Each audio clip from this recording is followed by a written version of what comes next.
And hello, ladies and gentlemen. My name is James Phoenix, and welcome to yet another episode of the Lair of the Phoenix and the Summer of Disney. Which, unfortunately, this is recording live, so I can't put up the nice logo that Marcus Shadow made for me. Sorry. Printed off and held it up with paper. I could have, but that would require me to have a functioning printer and decent colored ink. Anyway. As you can hear, we got the voices here. Today we are here to review the film Frozen as part of the Summer Disney, Disney's most recent musical masterpiece, sticking with our theme of the music of Disney for this summer. As a note here, you might have noticed this is going up on the last day of August. Strictly speaking, the summer does not end until September 23rd, which is the first day of autumn. Therefore, the Summer of Disney can go till then and still be legit. So, within the month of September, before the 23rd, the two-part I'm bringing it up at a two-part top 20 deleted Disney songs starring myself and Marcus Shadow will go up. And I will say, you're welcome for me pointing that out. Yes, thank you, Mole. I appreciate that. It could be hella hot in September. Yeah. So, joining me for this review, as you might have heard from the voices, we have Chris the Mole from the Mole Hole and assorted subsidiaries, XGR, and things like that. And thank you. And I will say, out of all the people here, don't worry, viewers, because it was a Disney review, I cared enough to put on a Disney t-shirt. A Disney t-shirt they're not legally allowed to make anymore. You don't know that. You're not the boss of my t-shirt. Yes, I do know that, because you told me. Yeah, not in a recorded segment, it's non-canon. Apparently Mole's underwater. Yeah, for a second he was like, his face was all distorted. Yeah, well, it's a Google Hangout. It's a hangout. It's a hangout. Also, over here, from the Gaming Grotto, Anastasia Lazerbeam is here. Hey, it's a Disney princess movie, so we need a female perspective on this, especially because feminists is one. I'm just glad my video's holding up. So far. It's your show. You always have a female perspective. Ha! Funny. Also, that's very funny. I have a joke regarding safety. I'm going to save it until after the review. Moving on. Finally joining us, the guy here who has not actually seen the movie, but is here to offer, because he's the film guy, we feel obligated to include him just to give a random film-related perspective. Marcus Shadow. So what you're saying is, Thank you. I said, so what you're saying, Jim, is in honor of Frozen, and the fact it has probably the most annoying side character in it since Donkey, we included an annoying side character. Pretty much. Yeah, An annoying side character with a lovely tan line on his wrist there. Nicely done, Marcus. Well, that's where I wear my watch every day. Fair enough. So. Every day? It's not on right now. Exactly. It was on earlier today. Okay, so I'm kind of winging this. I didn't actually plan out exactly how this review is going to proceed, but I figure we'll start out talking about the overall plot of the movie itself, then the characters, and we'll talk about the music a little bit, and then we'll give some final scores. Sound good, everybody? So what you're actually saying is this is going to be a good review for once from the Lair of the Phoenix. Don't undermine his product. Yes, it will be a good review, because I'm not stuck with just you. There's actually entertaining guests here for once. ha. Like I actually get to say anything when it's just you and me. I still don't know why, for the purposes of the video, do I continue to do that. But my pal makes it in. And your pal makes it. It's your trademark. It's important. It's as important as my Phoenix gesture. And my awesome. See ya. Yeah, and that too. And Marcus is dancing his little jig before he puts on his green hat and dances away. So? Leprechaun, actually. I'm not Hornswoggle. And I will also say for the people who listen to XGR, yeah, don't worry, this isn't actually live. We've had to digitally use CGI to shrink Bobblehead's giant head. I just want to point that out for the ones who know the running joke of bobblehead. Ah. I just Well, they turned don't down actually see our head normally.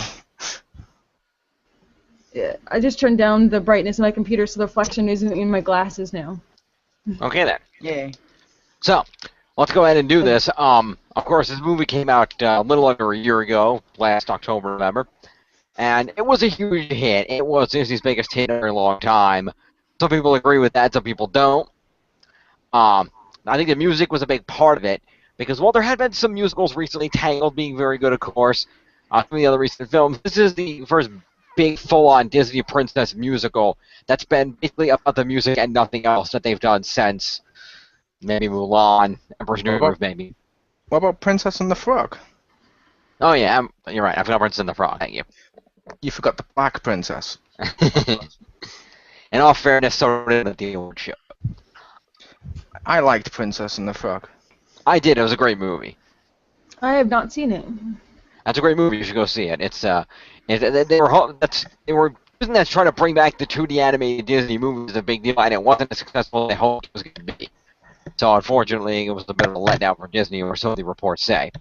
But it is a great movie. I like Mama Odie in a swamp. She's cool. But that aside, we're here to talk about Frozen.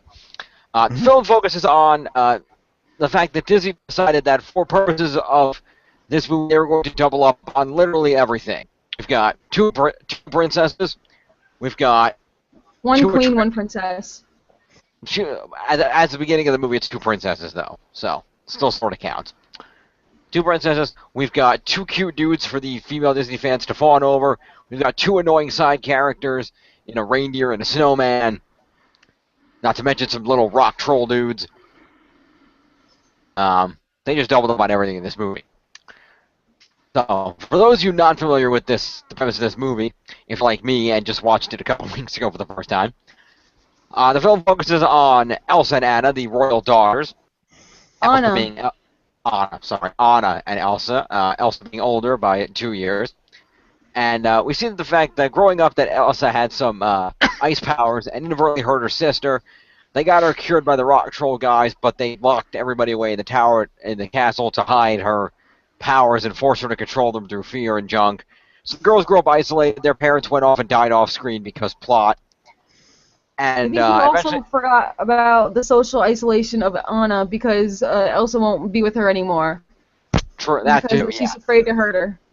You also forgot the massive fucking plot hole that creates. Yeah.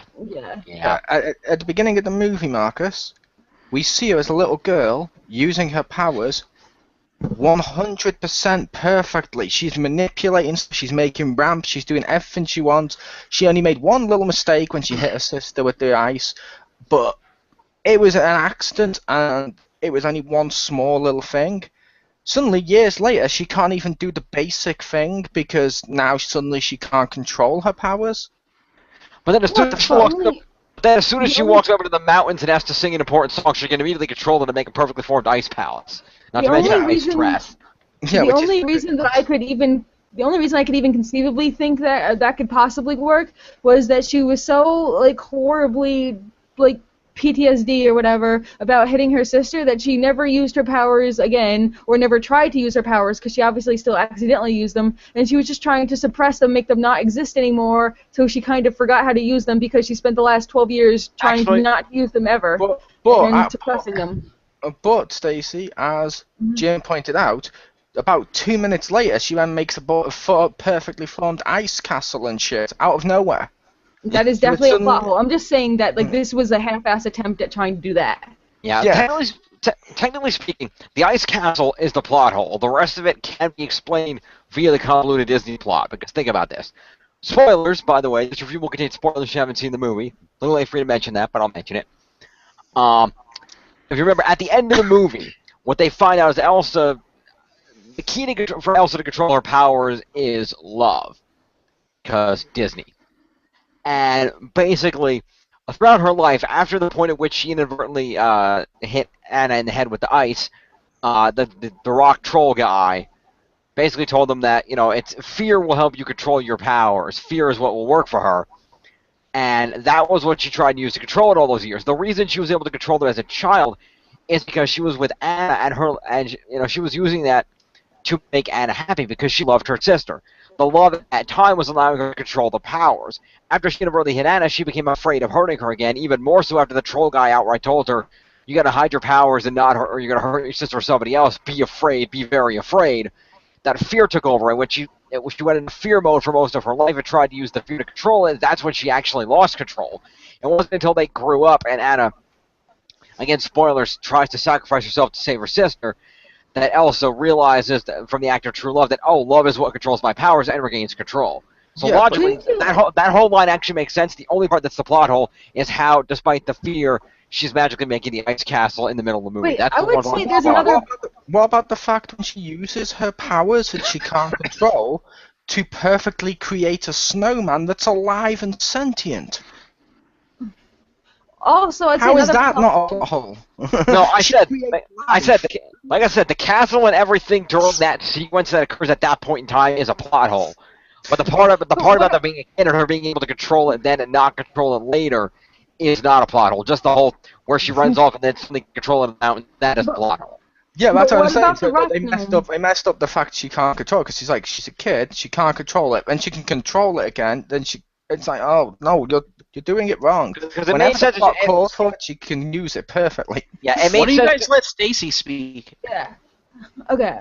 Just because I was gonna say another plot hole would be that the gnome told her the wrong advice and the whole thing and created this whole problem. Because if he just said, you know what, remember love, be love all the time, don't boo fear, fear will make your powers fuck up, and you know what, don't erase the fact that you have magic from her memory because because unknowing also creates fear. So we're just gonna keep going with this. Yeah, there you go. Accidents happen. Don't let it happen again. There you Yeah, go. the It rock should've trolls went were like that. useless. Yeah, the rock trolls were useless on there for the purpose of having cute Disney Yep. characters. That was all they were there And for. also creating the problem of the whole entire movie.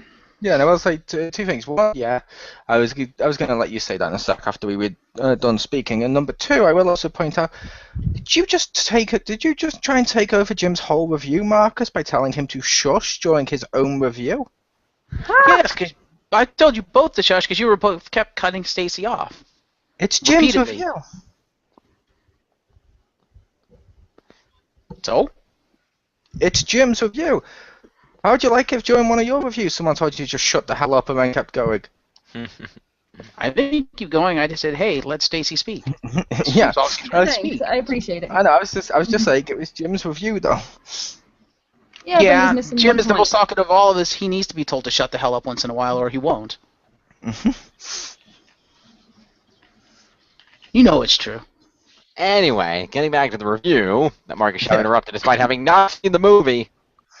Yep, despite not seeing the movie and despite multiple around the pounds telling Jim it's not cool when someone tries to take over someone else's stuff. And interrupt people, yeah. Hypocrite. Just- Um, Pointing that out there for the fans. so the basic premise is that, as probably figured out, is she can't control, as a little kid, she inadvertently hurt her sister, and she's kind of locked away and separated from society for purposes of keeping everybody safe and learning to control her powers, although the advice she's given is like opposite of what you should do to control her powers, and so it doesn't work.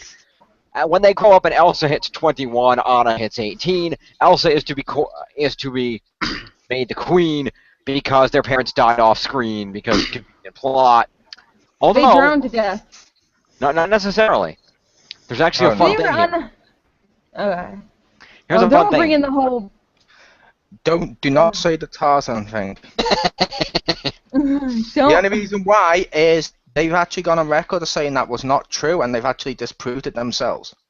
I'm going to say Yeah, and they were on the a producer boat. said in an interview. That's all I'm saying. Yeah, but he Okay, said he they're was. on a boat and they died. So He said there's references to various stuff, but don't try and link it to all of this. Where everyone's trying to say, "Oh yeah, you got ties to all of these Disney films." Like, no, it's standalone. Huh? Why not? It works for the Pixar theory. But anyway, yeah, um, they're on a But, boat yeah, and they so- died. their parents go off on some journey and die. And so we never see who's actually ruling the kingdom in the interim years. My video went out for a second there. Anyway, so they die in the interim years, and Elsa at age 21 is to be the queen, coronated. That's what we're looking for. Coronated as the queen. But she's terrified that her powers are going to go off and screw shit up, and inevitably they do. And so after the ceremony, after number one, after being cooped up in a castle for years and years, of course, Anna runs out and falls in love with the very first guy she meets. And they immediately decide they immediately engage 24 hours because true love. And in And- that song, that I think that and Tangled are the only two times where I think a character lies about their true feelings in a song, where that the audience doesn't know they're lying. You know? Yeah. I think that's only been in two Disney films. Pretty much. We'll also say during the part where she runs away, it creates the big problem. I know it's one of the songs and it's music and some people like the song. I still hate that song. She endangers people. She throws ice at people and it almost kills people, and her only response is, the cold never bothered me anyway. Let it go. And it's like, come on, you actually tried to kill someone. Yeah. There's no way. Yeah, I said, but not intentionally. But it's like if I hit someone with a car by mistake, I can't just go into court and go, well, the car never bothered me anyway. Let it go. Because if I do that, I'm pretty sure I'm going down. Yeah. So Anna falls in love with the first guy she meets, informs Elsa that they are going to get married, and Elsa, of course, is like, what the fuck are you talking about? And this causes her to lose control of her powers. And it goes nuts and almost hurts people, and she runs off in the mountains. So, at this point, Anna decides, well, no, I caused this problem, I have to go find my sister. Guy I just met today, you're in charge of my kingdom until I get back. Which, also, I'm relatively sure that's not how nobility works. Even if you're the ruler of a kingdom, I'm pretty sure you can't name random foreign princes to be in charge of your kingdom. I'm pretty sure there's a hierarchy that's in charge of the royalty if not there or otherwise indisposed. Yeah, I'm also going to have to say they weren't as reclusive as they said they were. Yeah, because like she was like Mo brought this up in another conversation that like she's not like if you spend all your time alone, like I've probably spent like majority of my childhood like relatively like lonerish. I mean I have friends but whatever. But like if you spend like all your time alone, you're gonna be relatively fucked up. You're gonna hate people. You're not gonna want to spend times in big crowds. You're not gonna like want to be a social. She's singing like the first time in forever. I get to do all this stuff, meet everyone. You're not gonna want it. That's gonna be overwhelming to you. That's gonna be terrifying. You're not gonna like it. Well, yeah, remember, she wasn't totally alone because they were in a castle and they still had servants and shit that worked for them. They just reduced the number of servants and the number of people. But she sung a whole song about how she's alone. So, Yeah, I was saying either A, if you go by how the film tells you they're as reclusive as they say they are in the film, then they should be mentally messed up. However, if you go by the fact we see them with a load of fucking servants that they talk to during it, and they should be well adjusted and should know better than the mistakes they make. Both ways contradict each other. It's like, which one is it, Disney? Also, I'd like to point out, I'm fairly certain, unless before running out of the castle, Elsa turned to Anna and said, "You're in charge," I'm fairly certain Anna has no real authority. Because Elsa is the one in charge, because she's the elder, she's the one that's going to be queen, so she's the one with the authority. No, this is after Elsa was coronated, so Elsa is the queen, but by logic, if the queen has run off and therefore abdicated her throne, Anna becomes the queen by default. And also when she ran off, the townspeople started to hunt her, which means they were going to overthrow her, which means next in line. Because when Anna ran off, I should say when Elsa ran off, she inadvertently cast the kingdom into an eternal winter of death. So they were a little unhappy with her. So Anna by default would have become the queen and the royal because she was the last of the royal family alive that they were willing to have on the throne. Yeah, which I will say, I understand Marcus saying what he did based on what he heard from you. However, I would also say, Jim, how did you gloss over an entire winter of death? How'd you gloss over a winter of death? Because he just let it go. I mean, I can understand me doing that. I mean, I'm English. We're always in a winter of death. But it's a case of, how did you do that? How did you just go, yeah, she just ran away? It's like, no, she cast a spell that caused winter to death. Same logic for Jim. He lives in New York. Every winter they have is a winter of death. Yes, but at least our winter of death doesn't last all year round like Mole's does. Touche. Yep. So anywho, Elsa runs off into the mountains and thinks, let it go, and fucks up the entire plot related to her powers. And Also, builds an, the ice never bothered me anyway. We need to include that line because, damn it, that's a stupid ass line. It is saying fuck off to everybody. I'm doing my own, like, screw you. That's it. Yeah, That's all. yeah. It's like, I don't give a shit that I tried to kill you, and we're supposed to be rooting for her slightly, or in somewhat way. It's like, Some oh, way. you just made her completely unlikable in that. You've basically turned her from, okay, it's a cool queen. Maybe you're trying to make it, I don't know, all female power and stuff. Yay, which worked for Yeah. Tangled. That was fucking awesome. Love Tangled. But basically, you turned her into fucking Paris Hilton. That's the type of thing Paris Hilton would say. This is not empowering if it's through evading your responsibilities. Yeah. Yeah, no, Putting Paris people in Hilton. danger. Now, Paris Hilton will be the opposite, because Paris Hilton will be like, that's hot. It never bothered me anyway. Yeah.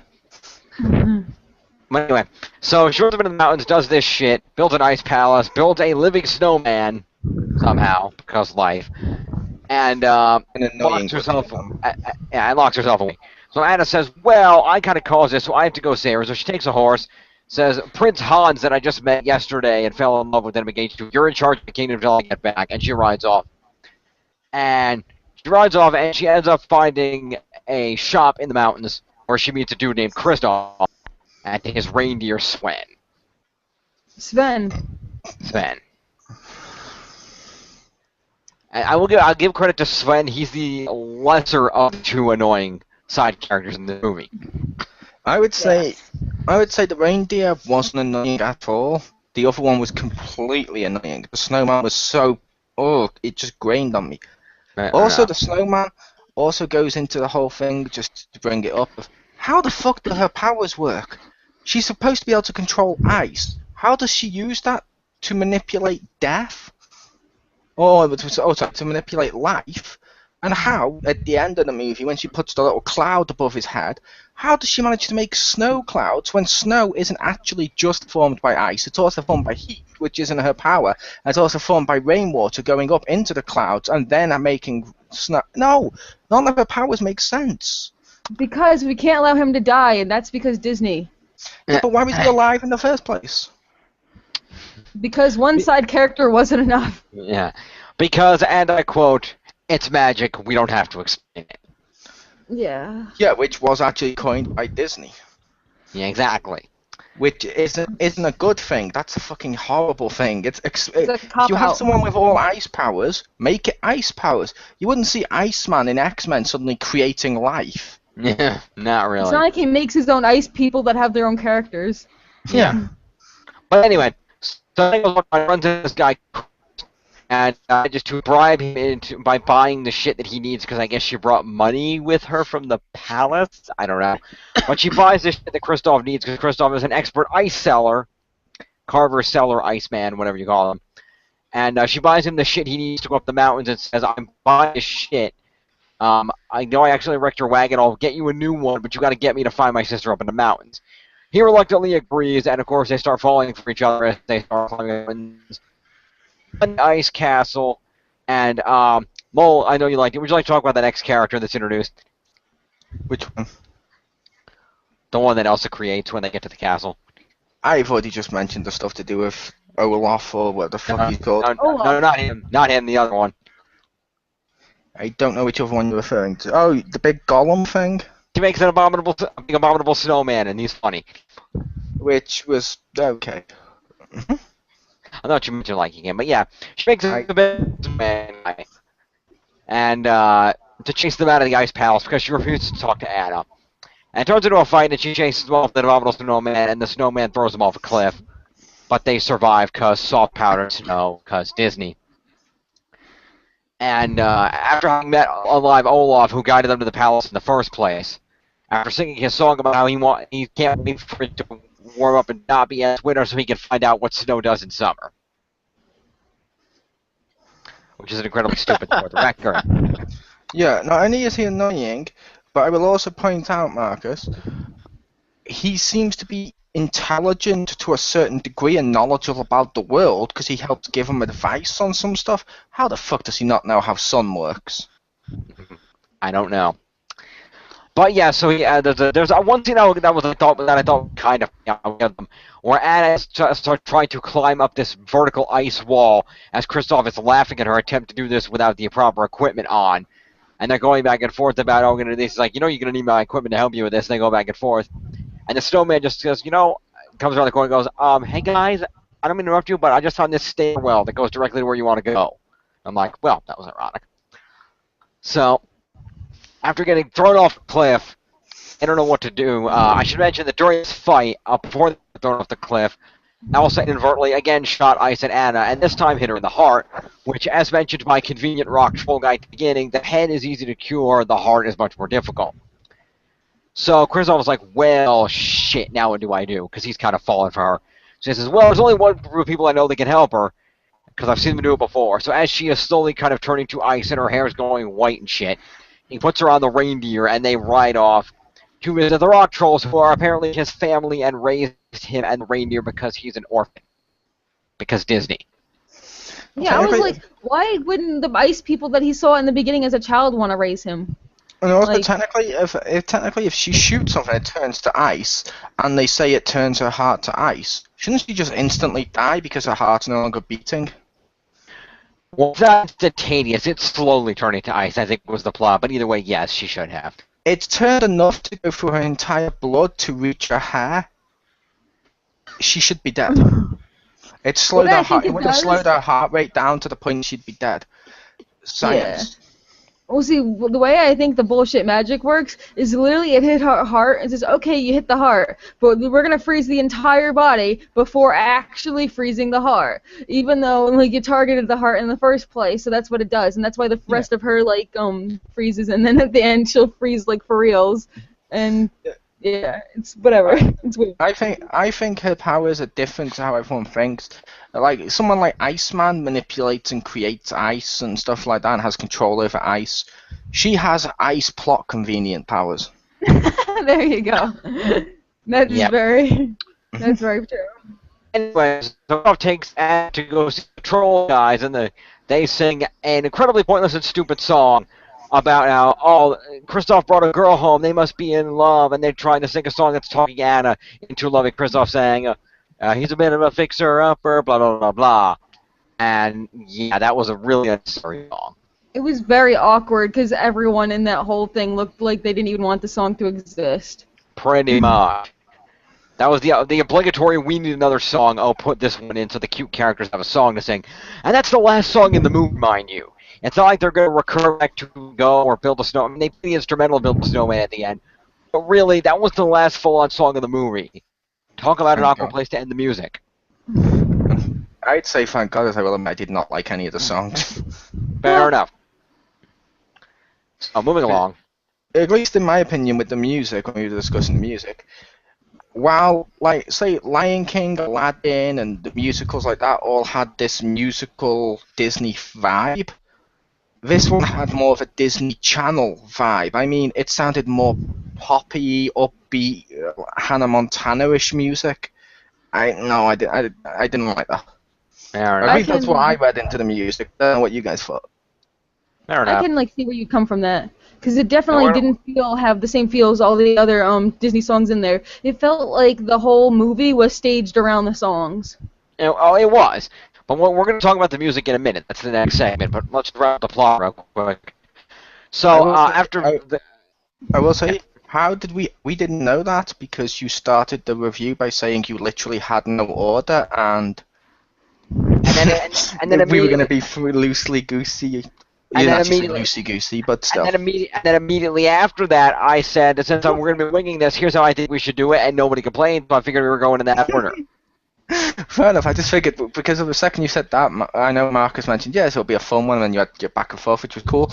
I just figured, okay, we were going to go for it. That's why I just been including shit at random places. Which is fine. It makes it entertaining. So basically, to wrap it up, after the troll guy says, "I can't help her. It's the hard thing. Only an act of true love can save her," because Disney. So, of course, Kristoff immediately, because at the suggestion of the stupid fucking snowman, the immediate reaction is, oh, well, it must be True Love's Kiss, because this is a Disney movie. It's got to be True Love's Kiss. Kristoff's like, well, True Love is Hans, and he's back at the castle. I better get her home. So he throws her on the reindeer, and they ride off full tilt to the castle, as the ice storm of Elsa is swelling to ridiculous proportions, because, in the meantime, while that's been happening, Prince Hans, worried about his beloved Anna, has led a posse into the mountain to go find Anna, and instead they come across the Ice Palace where they have a big old battle with Elsa and the Abominable Snowman, who... Why did the Abominable Snowman have to get his foot cut off, fall off a cliff? That's not right. He wasn't really trying to hurt anybody. He was just doing his job. That's not What cool. about Anna straight out trying, or not Anna, Elsa trying to straight out murder the guards? Yeah, she tried to kill the guards with ice. Yeah. Again, one of the people we're supposed to be rooting for. Yeah.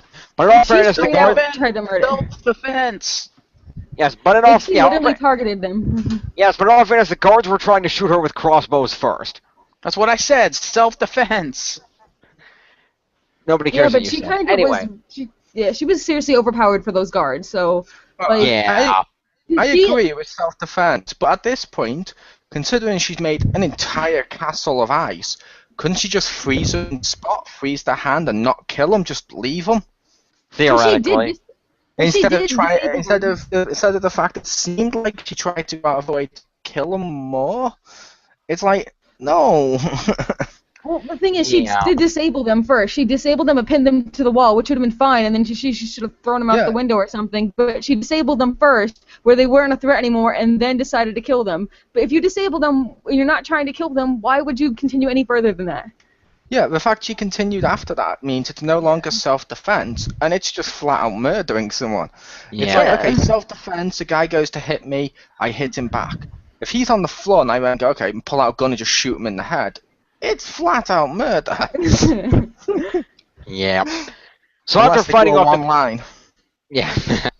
So after fighting off the guards with lethal ice, they manage to overcome Elsa and knock her out, and they take her back to the castle and they lock her up. I was going to say lethal ice. Vanilla's lesser-known brother.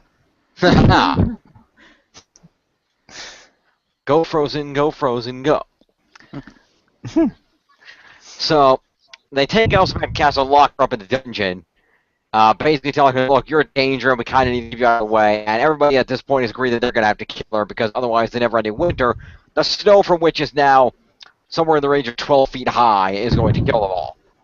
Well, in all fairness, though, Hans actually did ask her, like, legitimately, like, please end the winter. Like, they asked her, like, I don't know how! Yeah. But at least, like, he asked her, you know, just please stop doing bad things, you know? So, I don't, like... I would also say with that as well, like Stacey said, he asked her, and B, the film, that's something that annoys me. The film wants us to say, no, you can't kill Elsa. No! However, when you think about it from a logical thing, if she can't end the winter, hundreds of people losing their lives, one spoiled bitch who didn't give a shit losing hers. Come on, it's not exactly a hard choice.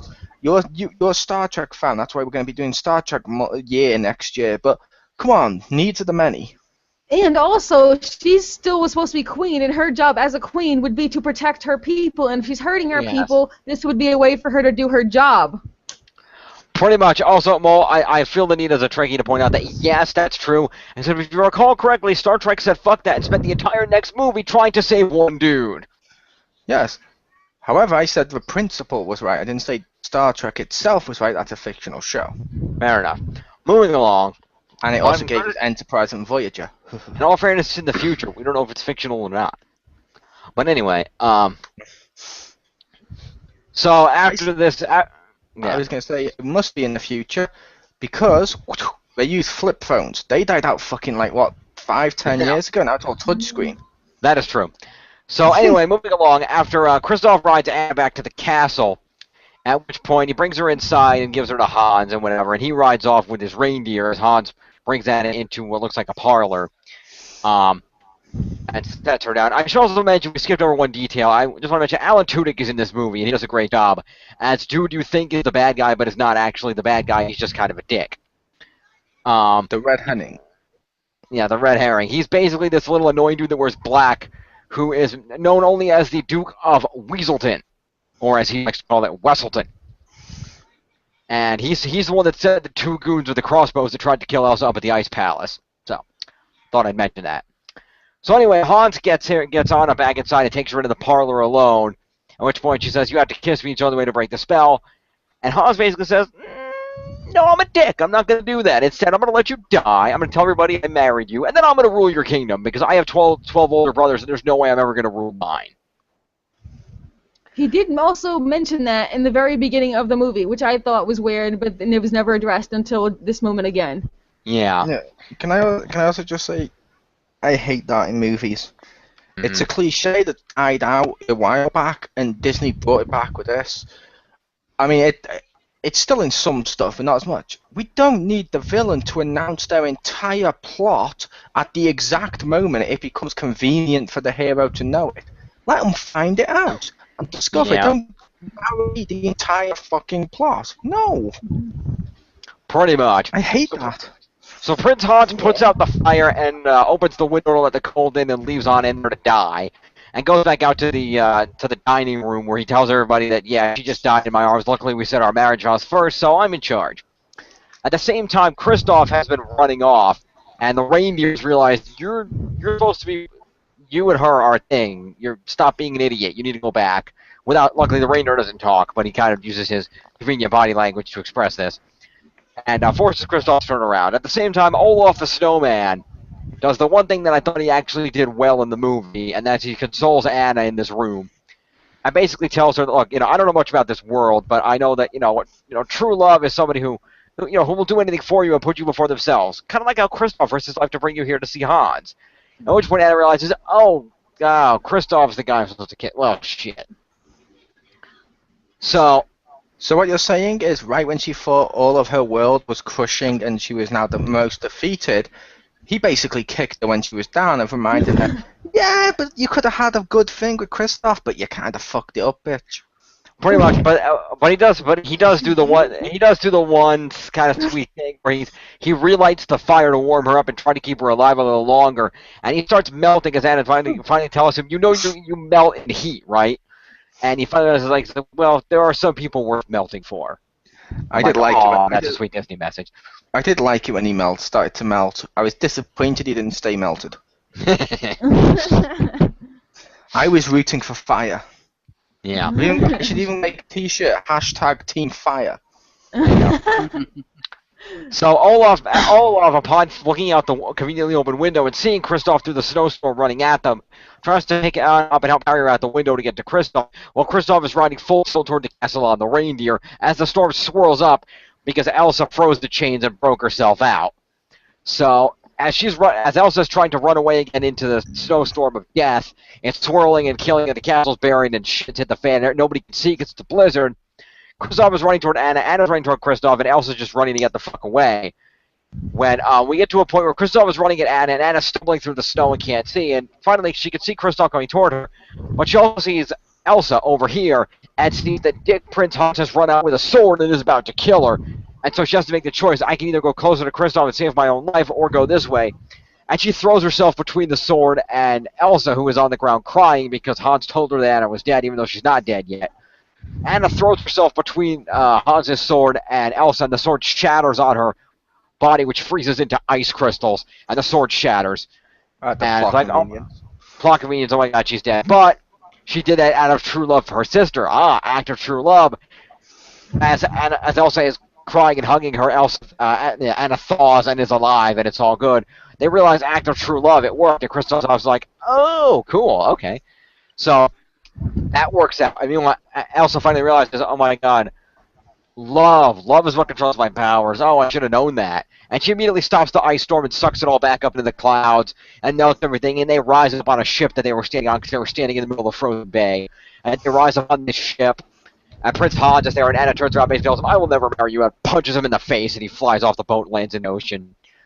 And they celebrate, it's all good, and we're out of the loose ends where Hans is locked on the ship by one of his guys that was with him and says, we're going to take him back to the Southern Isles. We will see what his 12 brothers think of his actions here. And meanwhile, the Duke of Wesselton is bitching, oh, I have whiplash, I was hurt, I demand compensation.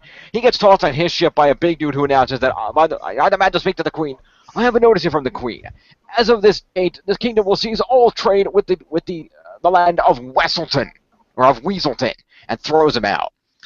So the bad guys get their comeuppance. Anna gives Kristoff his brand new top-of-the-line wagon that she got him and announces that Queen Elsa has deemed him the royal official Iceman of the kingdom. And they decide to pursue their relationship at a more slow pace. And, of course, on the ship earlier, Elsa, who saw Olaf starting to melt once she brought the sun back out, summons a little snow cloud, his own personal flurry, to keep him alive and let him exist in summer, which he enjoys, and they all lived happily ever after. Actually, no, because one thing is, first of all, Elsa can produce ice now. Why are people still buying it when she could just do it for free? So he shouldn't even have a job anymore. Okay. Second of all, she decides to celebrate her control of her powers by, after taking away the summer, makes the whole fucking place come back to ice anyway. And that would piss people off. Why are people okay with this? Okay, it's like at the end of, what was it, the Green Thumb Troll movie where he makes the whole, like, New York City green again or something? A troll at Central Park. Yeah, it's like, why are you doing this? No one wants this. Yep. And, like... And I would also say, with the end of the movie, that plot twist, it was kind of cool. I know exactly what they were going for. But in doing so, and showing Elsa can produce ice, like Stacy mentioned, Kristoff becomes essentially 100% useless in this film. There's no point for him. Yeah. He is literally pointless, which, as I've mentioned before now, in other films when it comes down to the female characters as well, that's not progressive either way. Stop doing that. Every character should be important. If a character's not important, don't include them in your movie. That's bad storytelling. Basically. And it's like, and also with the ending, I will also point out, why the hell did you send him off to his 12 brothers? They were raised the exact same way as him, and as most scientific and mental psychological studies will say, if one of your people is a psychopath, chances are the sibling will also be a psychopath. He has 12. At least one or two of those are going to be on his side. He's probably going to go home. They're going to say, oh, it didn't work out. He's going to be like, no. Like, okay, try again over here in this kingdom. Yeah, pretty much. So, They should have just executed them or kept them in their prison. Yeah, that would have been cool. Yeah. But they didn't because Disney, so... That is the end of... I would say no, not just because it's Disney. Disney is famous for killing villains, or have you not seen, like, Lion King and all the other films in which they kill off the villain? That is true, that is true. That's the one thing Disney does right, is kill off villains. But in all fairness, they didn't kill off the villain in Tangled. They didn't. But in all fairness, she actually had an emotional connection to the main hero because it was her mother.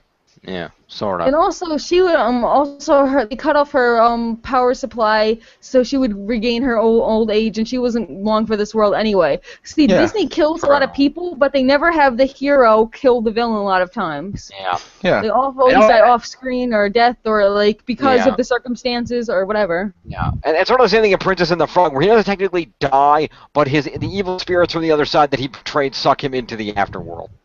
Yeah, which means it would have just been cool if, like, I don't know, at the end of the film, he runs off and it's like, no, you won't take me, no, runs away. And then, like, he's by the cliff similar to Scott and just hear, and it's the abominable snowman. And you're like, oh, fuck. Yeah, that would have been good. That would have killed him. Yeah. Happy. Also, can I just say, after credit scene was cute. The after credit scene was the abominable snowman survived, and he's in the ice palace alone, and he said, like, oh, I'm alone now.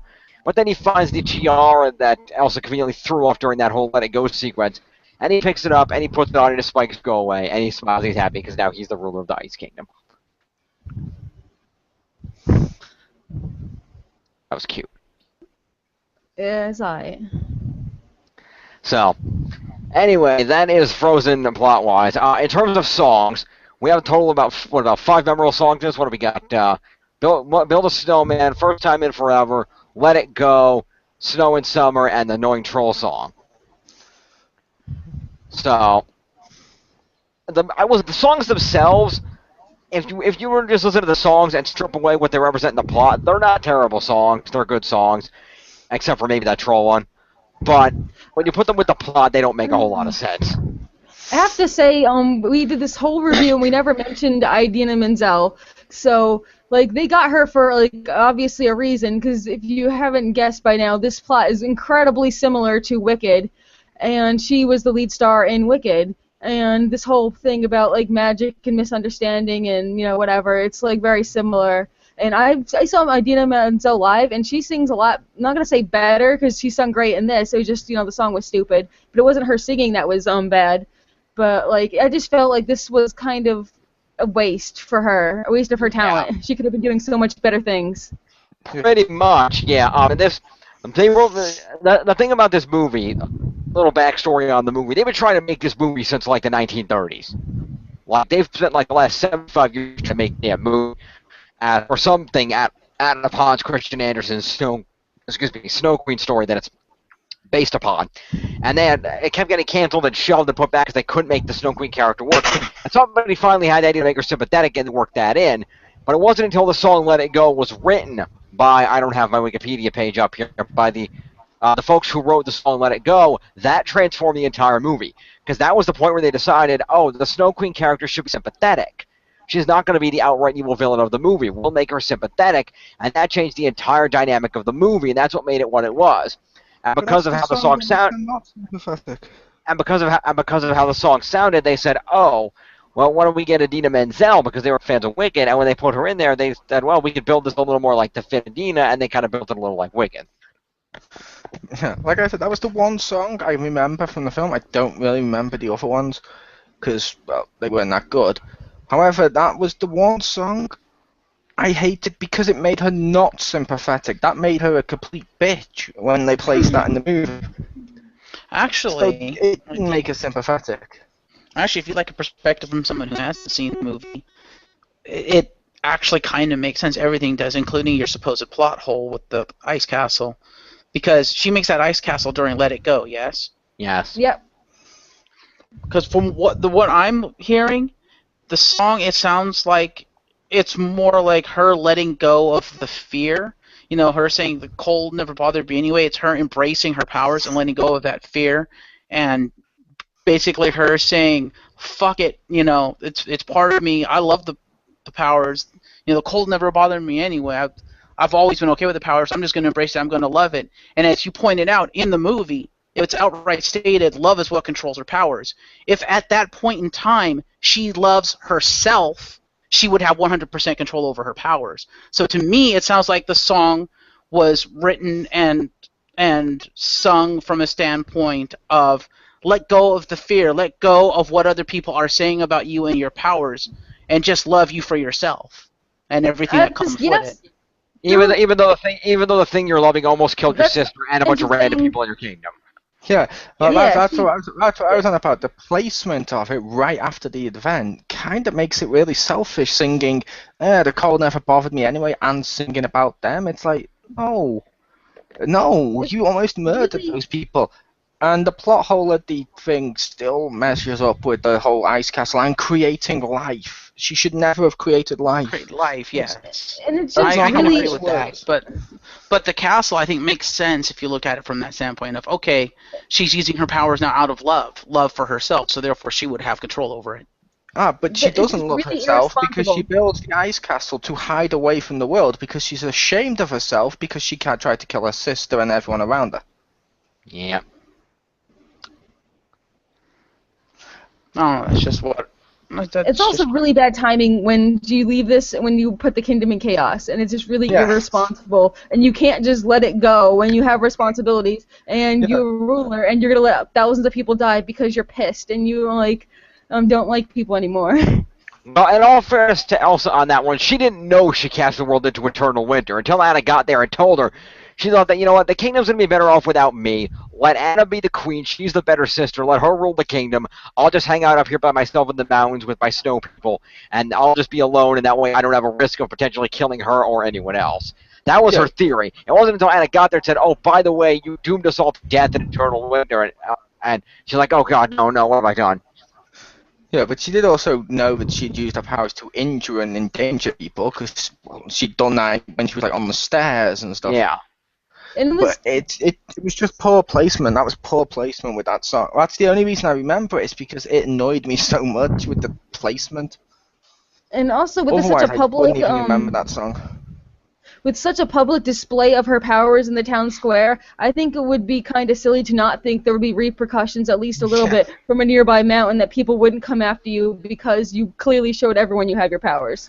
Yeah, especially considering she's meant to be the queen, so all the people she invited there would have been the basically top dogs of the town, basically. The movers and shakers, the important people, and they're the ones you try to endanger. Yeah.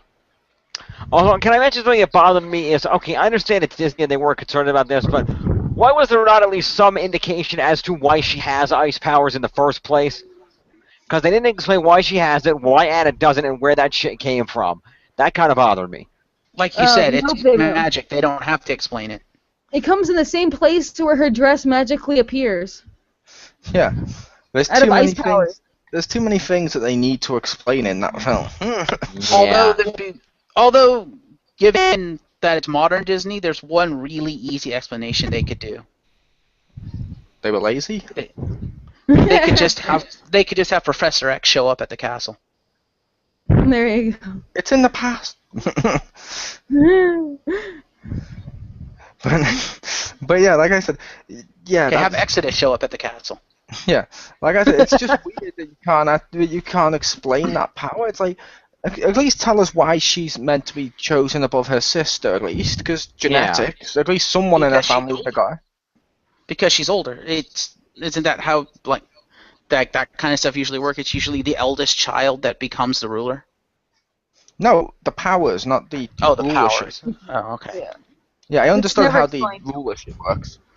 Go read Professor Xavier's book on mutants. Sometimes it skips a generation. Sometimes, only certain members of the family get the powers.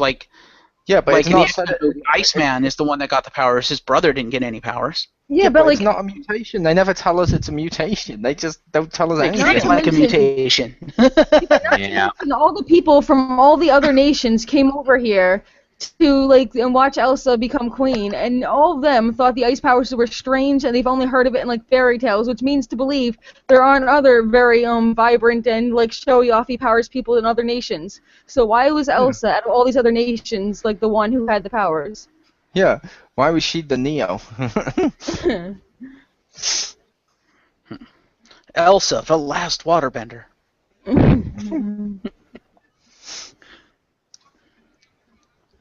I'd call her more of a plot bender. There you go. That's certainly true.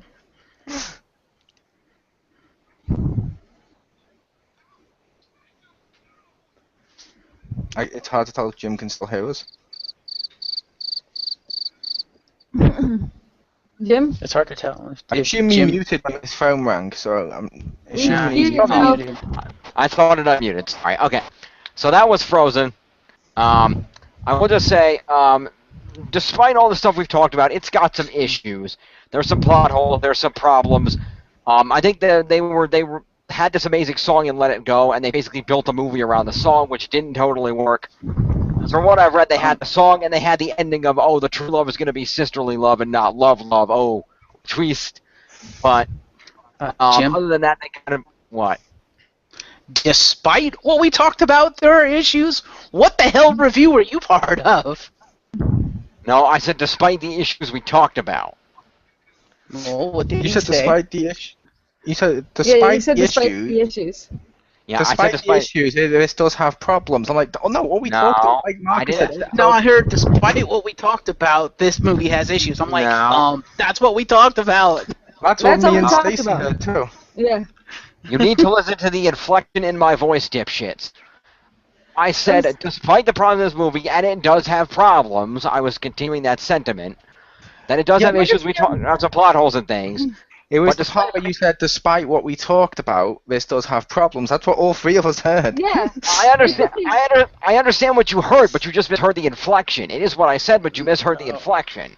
Dude, inflection Yeah. doesn't change what you said. Yes, it does. Because what I said was, despite the fact that this has problems, and it does have problems, and then I was going into the problems for a minute, and I was going to go off of Yeah. that. Okay. I know. We were on about the wording of despite what we talked about, which implies what we talked about wasn't to do with the next words, which was this film has problems. No, I was continuing with the despite part, and then I was going into the next words if you would not Yeah. cut me the fuck off and wasted all our goddamn time. Okay, Jim, just continue. Continue. Just forget it. Just keep going. Okay, you liked it, even though it had problems, and go from there. Okay, your face palming yourself saves me from doing it again, so there you go. And Shut up.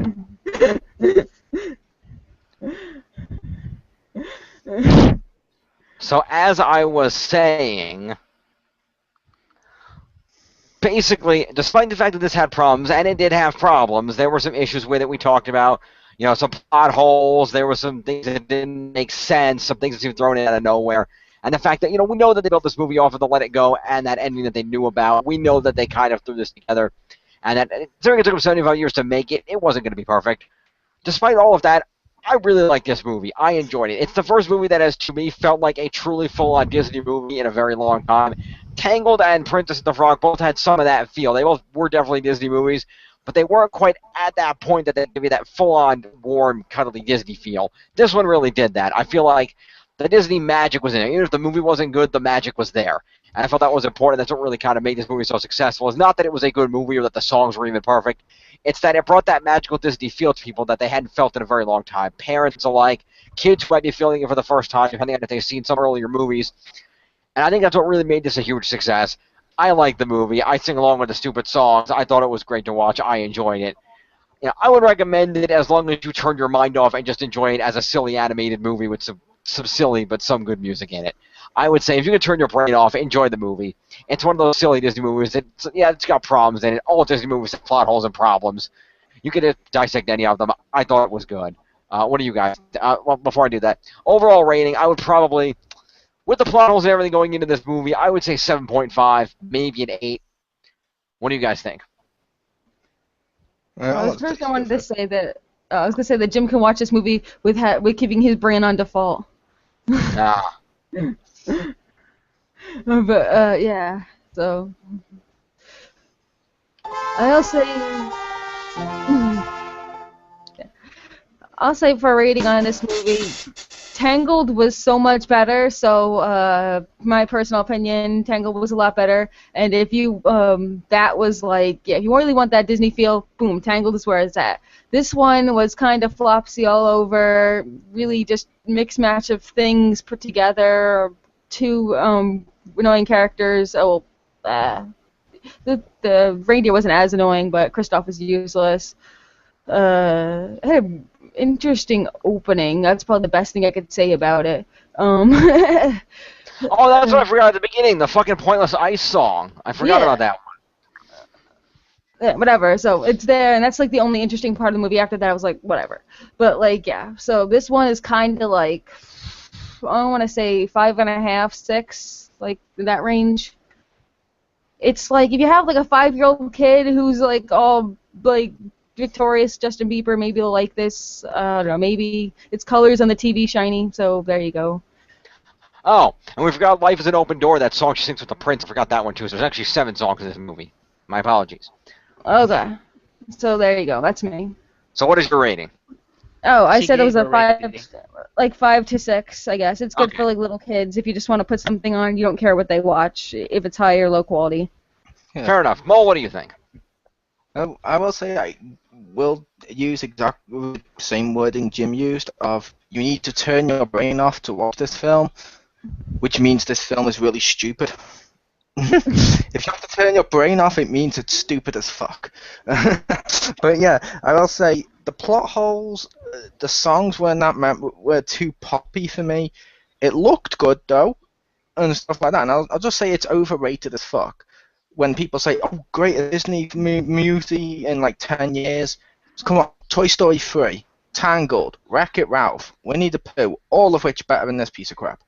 However, Yeah. it's not the worst movie Disney's ever produced. I'm not going to say it's that bad. Most of it's overhypeness.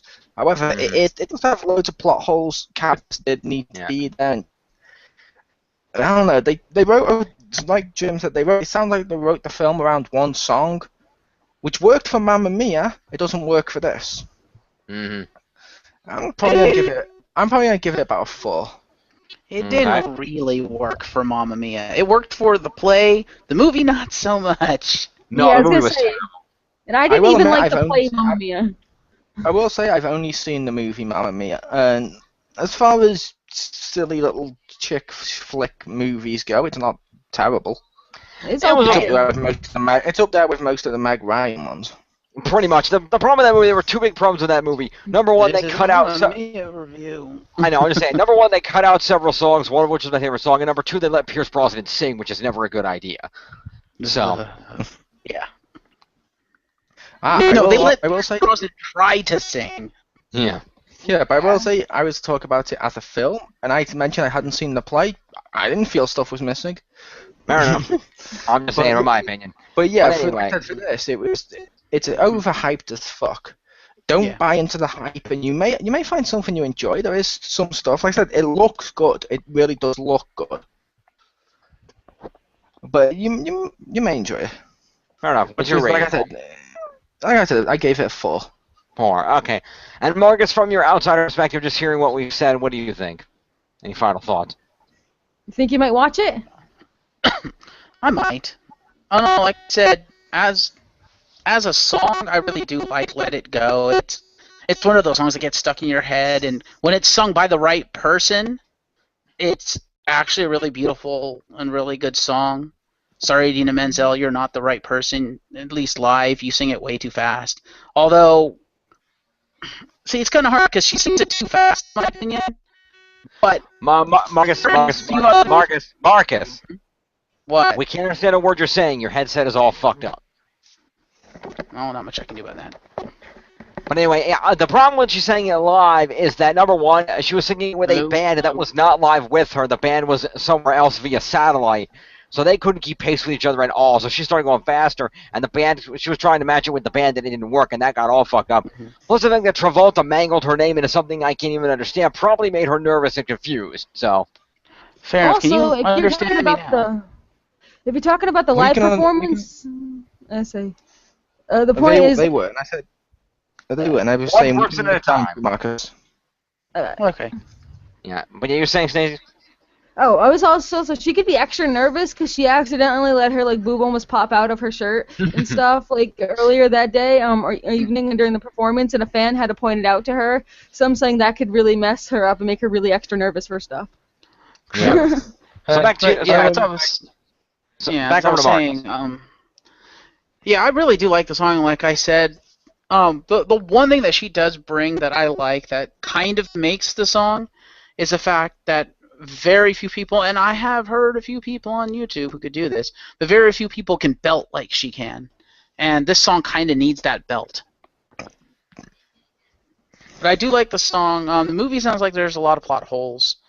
I don't know. I'd have to actually see the movie to have a more educated opinion about it. But, it sounds like a movie that is, that kids would like and that maybe super die-hard, hardcore Disney fans might like. But, yeah, turn the brain off. They're Fair probably enough. paid the Disney Channel or something.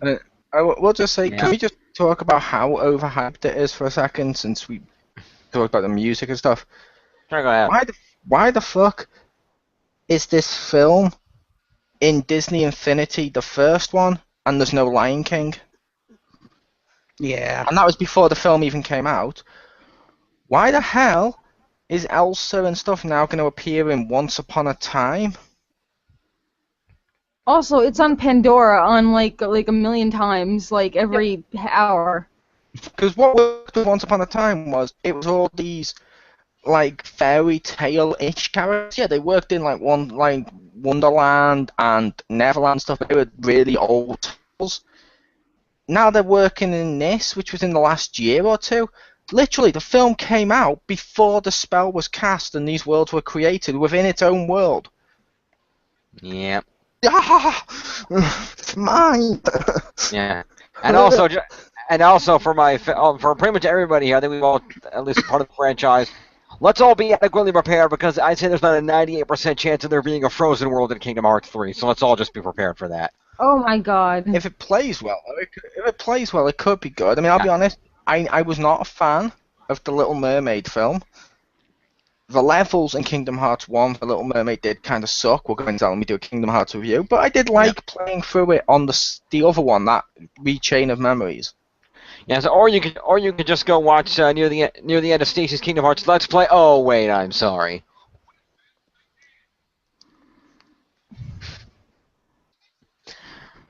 So anyway, that was Frozen. You've got our opinions. If you see it, let us know what you think in the comments down below there. We'll talk about it. And let's all just be prepared because with that. Chill. Exactly. And let's just all be prepared because with the ratings it got and the amount of money it made, there's goddamn well going to be a sequel. You know what? I know what the people know it. So let's just be prepared for that shit. And please, let's pray it's as good as those sequels like Little Mermaid, Ariel's Beginning, and stuff like that. Let's hope it's written by those people, just so this franchise can die. I'm sorry, it's over. We shall see. Although to the overhyped people, I've seen people claim it's the greatest film of all time, and it's the greatest Disney film of all time, and then when you check under their things, they've never actually watched it. They're just going with the hype, and oh yeah, we saw some people sing a song on YouTube, suddenly it's the best, this is the greatest thing ever. Yeah. That's not how movies work. Nope. Alrighty. Well, thank all three of you for joining me. This has been a good thing to look at for this here musical summer of Disney. Indeed. So hopefully all of you can join me again for something in the future. Specifically, keep an eye out for Marcus Shadow joining me for a look at the top 20 deleted Disney songs of all time, the songs that didn't make the cut. I'm James Phoenix, and we'll see you next time. Is that the video you were hyping last year? Yes. Yes, it is. We're still hyping. Fair enough. I'm James Phoenix. We'll see you next time in the lair of the Phoenix for the Summer of Disney.